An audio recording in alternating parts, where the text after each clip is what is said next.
บายดีท่านผู้ชมต้อนรับทานเข้าสู่การรายงานข่าวต่างประเทศซึ่งพบกันวันนี้ก็มีหลากหลายข่าวนำมาเสนอต่อกับบรรดาทานรัฐมนตรีกระทรวงป้องกันประเทศเวียดนามและจีนเข้าร่วมพิธีวางศิลาฤกษ์สุขศาลามิตรภาพตาแสงไหเซิน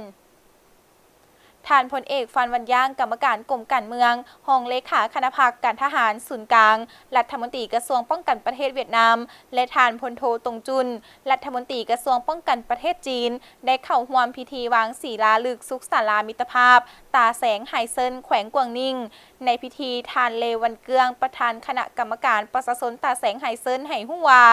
โครงการนี้บ่เพียงแต่หับไส้กันกวดและปินปัวพญาติของประชาชนเท่านั้นหากยังประกอบส่วนปรับปรุงความไว้เนื้อเชื่อใจเพิ่มทวีน้ำใจสามัคคีระหว่างทหารและประชาชนอยู่เขตชายแดนอีกด้วยการนำตาแสงไหเซินให้คำมั่นสัญญาว่าจะประสานสมทบกับบรรดาองค์การกรมกองเพื่อดำเนินการก่อสร้างรับประกันถึกตามความคืบหน้าคุณภาพและมาตรฐานเทคนิคที่วางออกพร้อมทั้งยืนยันว่าท้องถิ่นจะสืบต่อเสริมขยายน้ำใจสามัคคีมิตรภาพประกอบส่วนก่อสร้างเส้นชายแดนเวียดนามจีนแห่งสันติภาพเสถียรภาพการร่วมมือและพัฒนาแบบยืนยงพิธีวางศิลาฤกษ์สุขศาลามิตรภาพตาแสงไหเซินเป็นหนึ่งในบรรดากิจกรรมพ้นเด่นของงานพบปะแลกเปลี่ยนมิตรภาพป้องกันชาติเขตชายแดนเวียดนามจีนครั้งที่10ประกอบส่วนยืนยันความแท้จริงของรายการได้กลายเป็นจุดพ้นเด่นในการพัวพันหัวมือด้านป้องกันชาติระหว่าง2ประเทศประกอบส่วนรักษาสภาพแวดล้อมสันติภาพเสถียรภาพอยู่เขตชายแดนสร้างเงินไขสะดวกให้การพัฒนาเศรษฐกิจสังคมยกสูงชีวิตการเป็นอยู่ของประชาชนกิจการก่อแมนสัญลักษณ์ที่มีชีวิตชีวาของน้ำใจสามัคคีมิตรภาพระหว่าง2ประเทศเวียดนามจีนในขงเขตป้องกันชาติและรักษาสุขภาพประชาชน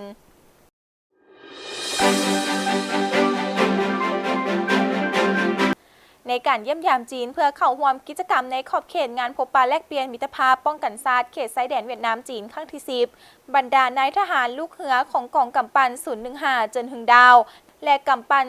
012หลี่ไทโตพร้อมกับเพื่อนร่วมกลมกองอยู่ฐานทัพกวางโจวทหารเรือกองทัพปลดปล่อยประชาชนจีนได้เข้าร่วมการพบปะแลกเปลี่ยนที่มีความหมายหลายอย่างรวมมีการเยี่ยมยามกำปั้นของกันและกันการแข่งขันกีฬาการพบปะแลกเปลี่ยนวัฒนธรรมผ่านกิจกรรมพบปะแลกเปลี่ยนอยู่ท่าเรือฝั่งเซิงกวางซีจีนนายทหารลูกเรือของทั้งสองฝ่ายได้มีเงินไขเพื่อแลกเปลี่ยนทำเฮียนบทเรียนในการปฏิบัติหน้าที่พร้อมทั้งเพิ่มความสนิทติดพันประกอบส่วนเข้าในการสุขยูการพัวพันหัวมือมิตรภาพความไว้เนื้อเชื่อใจและความเข้าใจซึ่งกันและกันระหว่างทหารเรือของ2ประเทศเว้าเฉพาะ2กองทัพเว้ารวมและประกอบส่วนเติมอีกในการพัฒนาการพัวพันคู่หัวมือยุทธศาสตร์รอบด้านระหว่างเวียดนามจีน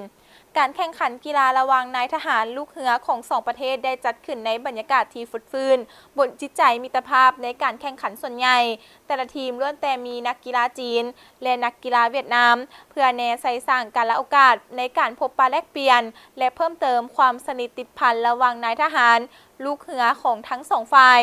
นั่นแมนรูปภาพเกี่ยวกับการเคลื่อนไหวพบปะแลกเปลี่ยนระหว่างนายทหารลูกเรือทหารเวียดนามและจีนที่ท่าเรือฝั่งเซิงท่านผู้ชมที่ผ่านไปนั้นก็เป็นข่าวสารต่างประเทศที่ทางข่าวต่างประเทศได้นำมาให้ประธานได้ติดตามรับชมและมาฮอนีการนำเสนอข่าวต่างประเทศก็ได้หมดลงเพียงเท่านี้พบกันใหม่โอกาสหน้าสำหรับมื้อนี้สบายดี